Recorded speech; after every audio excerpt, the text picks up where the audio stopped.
Welcome to Laptop Radio. Today's topic is the story of building startup radio podcast with Joern Menninger, founder of startup Raid.io. Hey, John, how are you? Hi, Michelle. Thanks for having me. I'm doing great. Thank you. Where are you now? I'm right now very close to Frankfurt in Germany. Awesome, awesome. And how is Frankfurt? Very nice, not very busy right now due to Corona. Weather's also not very nice, but it's not as bad as many people expect. Awesome. I'm really excited about chatting with you about building your startup podcast because I thought it was really important to learn from different startups. Tell us how you started Startup Radio.io and what inspired you. The story is a little bit longer because originally a friend of mine, he is backend developer for websites, PHP 3. And he is very well connected in the Frankfurt startup and tech scene. And he told me there's another guy who want to start a podcast covering startups and he want to have a business counterpart. And I said, okay, I may join him for 1 or 2 episodes, which was by now almost 9 years ago. And ever since I've been stuck with podcasting. At the beginning, we did German format. Basically, I took some of the ideas. So basically, at this time, we want to give the people an overview of Mhm. everything that happened in the world, including the German startup scene relevant for Germany. And then we also had guests and did discuss the news. And the news episode, they stretched like for more than an hour, and most people did not listen to it. And that's something I also learned. And then startups approached us and we did startup interviews. And then we ended up like doing 3 to 4 startup interviews a month. Then I had one guest who was not a native speaker of German. He was very good in German, but he wanted to do his interview in English. And since I've been in the States for 1 year, I know I still have an accent and my English is not perfect, but it's good enough. And so I started doing interviews in English. And then my partner from the German speaking podcast said at one point, yeah, we should split this a little bit.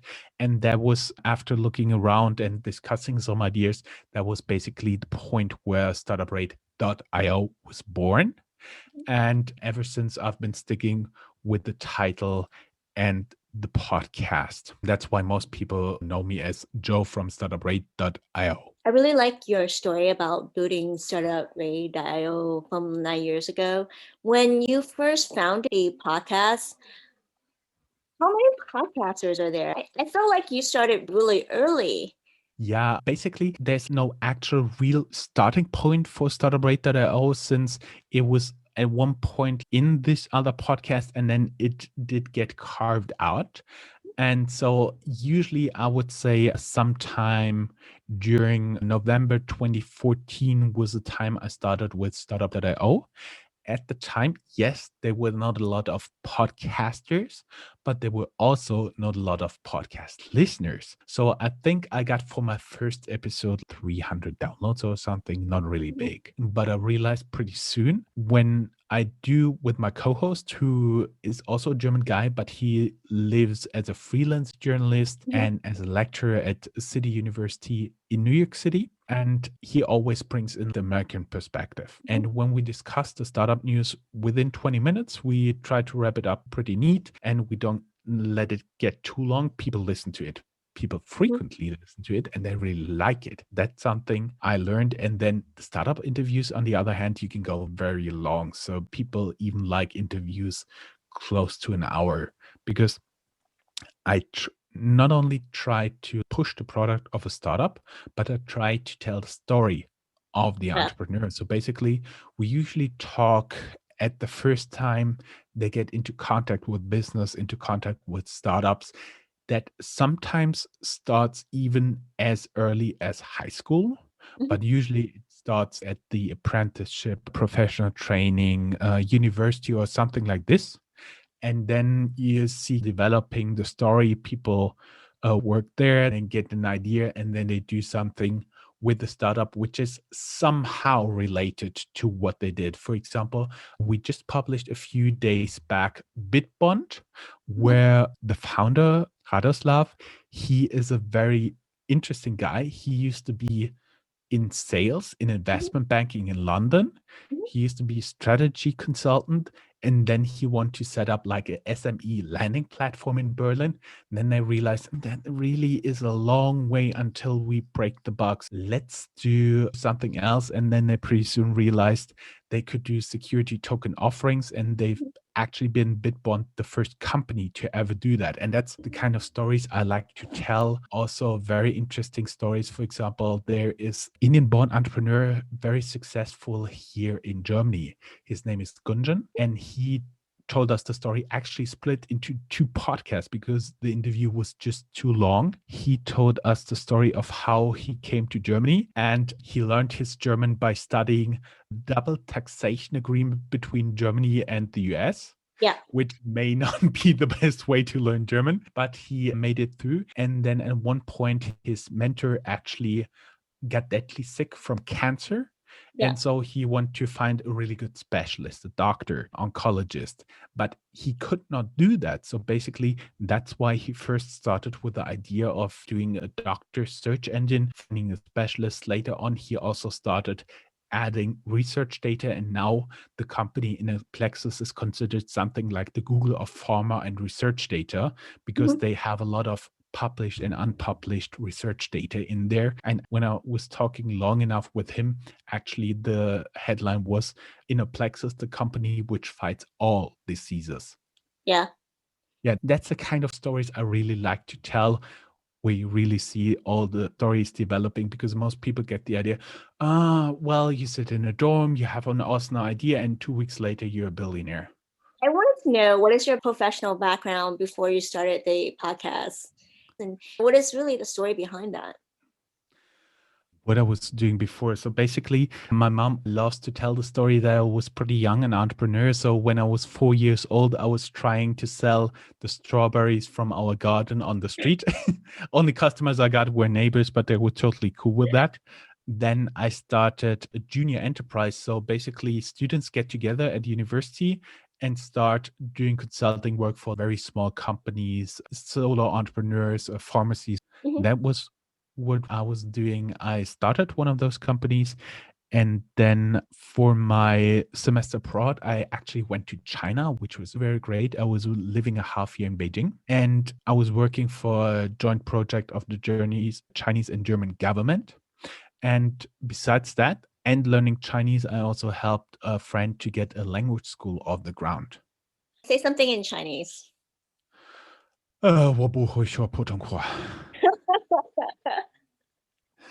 And you learned 我 Chinese 我 pretty 我我 quickly. 叫我叫孟源，2005年我在北京工作了5个月后学习了一点点普通话。我很高兴认识 Wow. 你。How long did it take you to speak Chinese?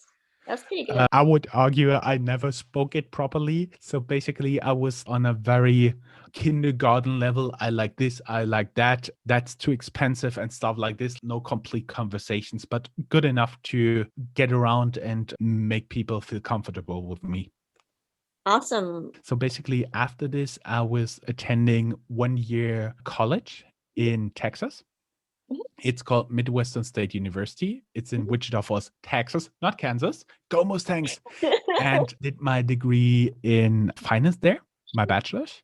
Mhm, And then I came back to Germany, and after an internship with a consultancy, I wrote my final thesis, and then I started consulting back in 2008.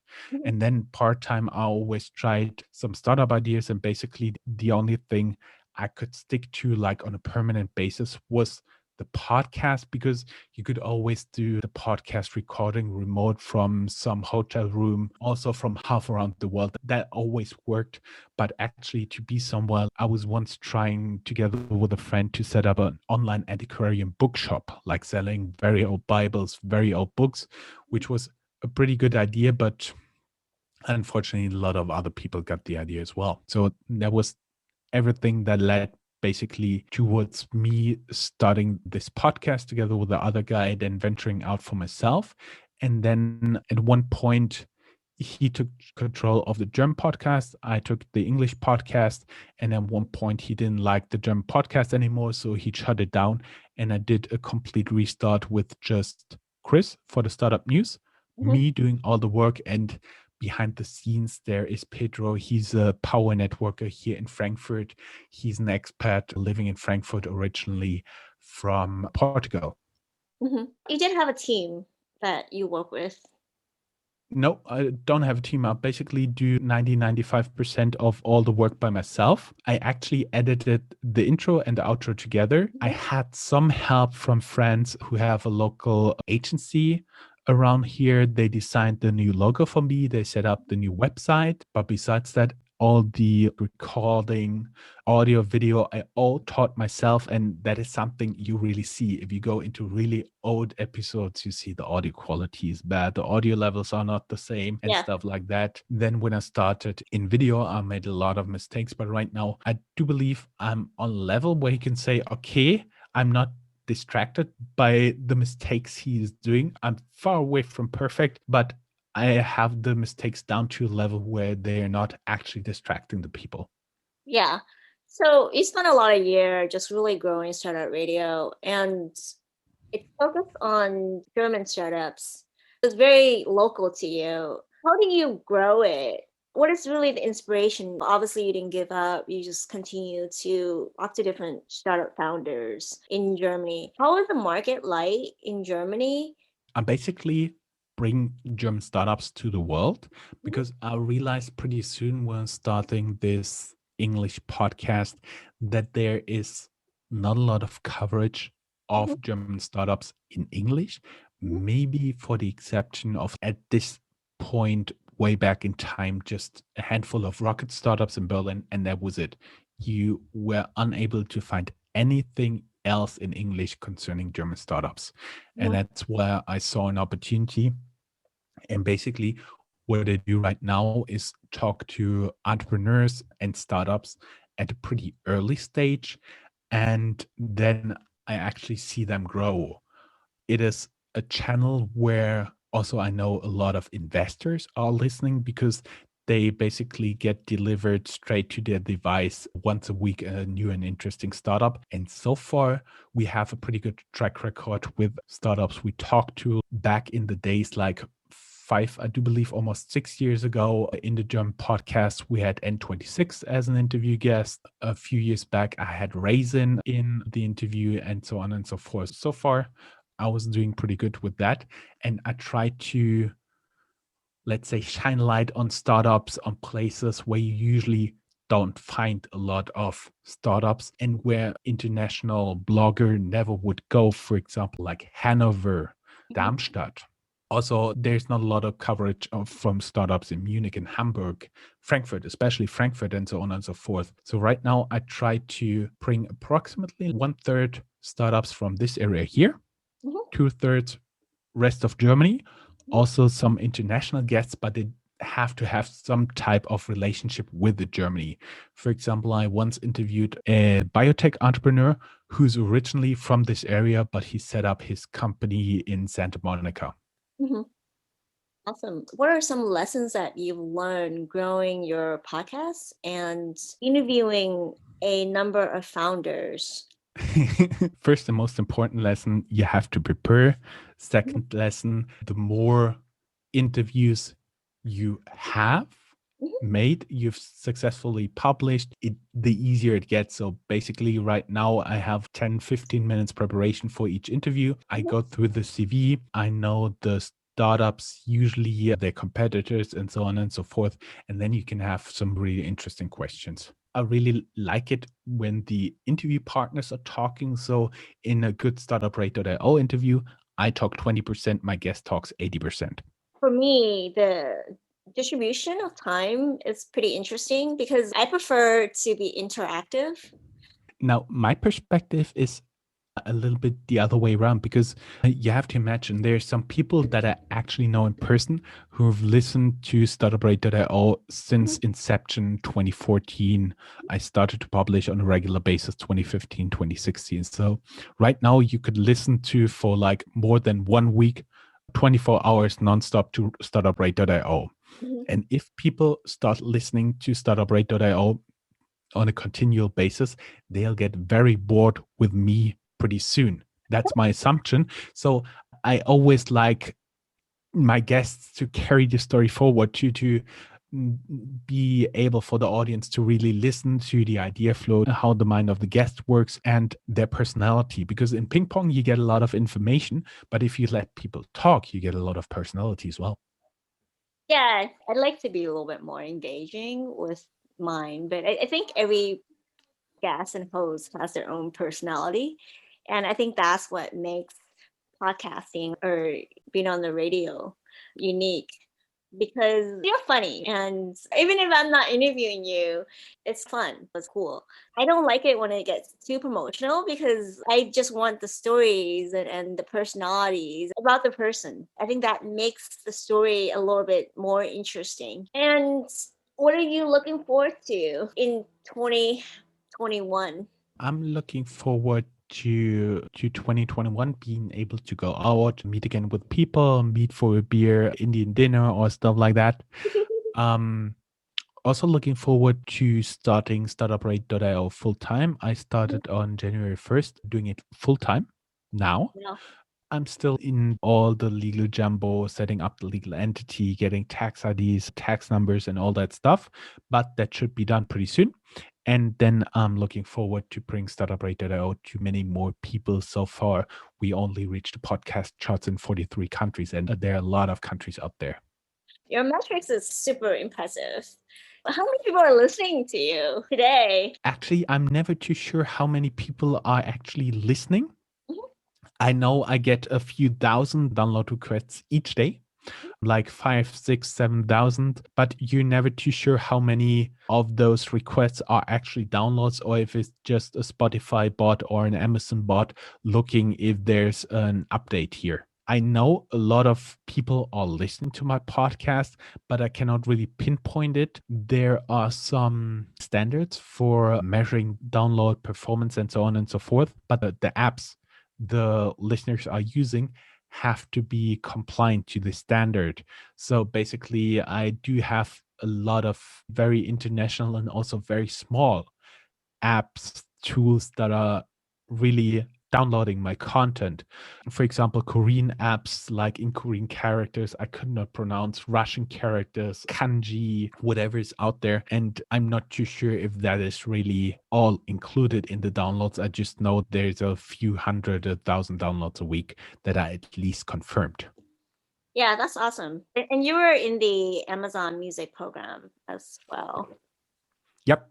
which is Um, really exciting. Really early. Yep.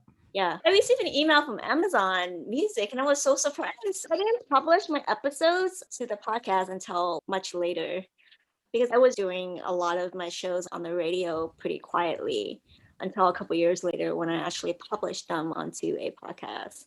I really love what you're doing. I think it's useful for giving a voice to the startup community and having us normal people learn about the founders and the projects that they're doing. Yes, and also I know my audience, they're not listening to each and every episode. Sometimes they're skipping one or two. So I basically set up what I call sub podcasts. So basically there's FinTech Germany by startuprate.io, Blockchain Germany by startuprate.io, Deep Tech Germany by startuprate.io, as well as our news channel. And so only when you have a startup that is, for example, Bitwala, I published the interview at the same time on the startuprate.io channel, on fintech, and on blockchain because they have a relation to that. If I do have a deep tech startup, I'll publish it on startuprate.io as well as on Deep Tech Germany. So you can basically follow your interest there and you don't have to listen to each and every interview. Awesome. And is there anything else you wanted to share that I have not asked you? Oh, yeah, we spread 24/7 English news on the German startup scene, especially on Twitter and LinkedIn. Follow us there. Yeah. And then what is one piece of advice that you have for the community? Don't fall for groupthink. Just one example, it's an overarching idea. Don't fall for groupthink, but basically they'll tell you can only do an amazing podcast with a 400 US dollars microphone. I'm actually podcasting to thousands of people every week with a microphone that did cost me like a few years ago less than 50 euros. Mhm. If all the people are saying you just have to do this, stop and start thinking, Yeah, why yeah. should I? Yeah, that's something that I need to learn every day. And how do people find you To or the make it show? as easy as possible, they can look me up at startuprate.io or in almost every podcast app, every smart speaker, everywhere, Spotify, Deezer, Amazon Music, on Himalaya in mainland China, they should be able to find me. Just punch in startuprate.io. Awesome. Thank you. Thank you. Bye bye. Bye bye. Auf Wiedersehen.